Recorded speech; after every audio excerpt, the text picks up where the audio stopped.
ला पराभूत केलं आणि या विजयासह दिल्ली कॅपिटल्स गुण तालिकेमध्ये एकंदरीत आपण जर बघितलं तर पहिल्या स्थानावर आहे। सुपर ओव्हरमध्ये दिल्लीला विजयासाठी 12 धावा करायच्या होत्या। के.एल. राहुल आणि ट्रिस्टन स्टब्स यांनी केवळ 4 बॉलमध्ये 13 धावा करत विजय मिळवला।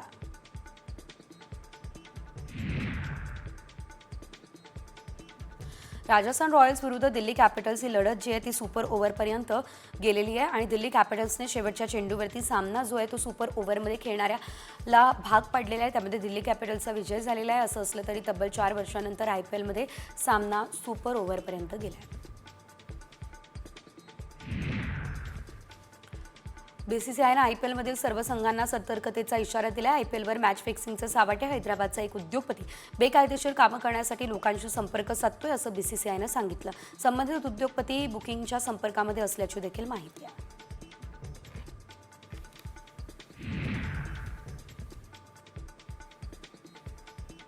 आजच्या आयपीएल सामन्यामध्ये मुंबई इंडियन्सचा सामना मुंबईमधील वानखेडे स्टेडियमवरती सनरायझर्स हैदराबादशी होणार आहे। स्पर्धेची सुरुवात दोन्ही संघांसाठी आदर्श नव्हती, कारण दोन्ही संघांना सलग पराभव पत्करावा लागला। दोन्ही संघ आता फॉर्म आणि दृढ निश्चय दाखवताना दिसत आहेत।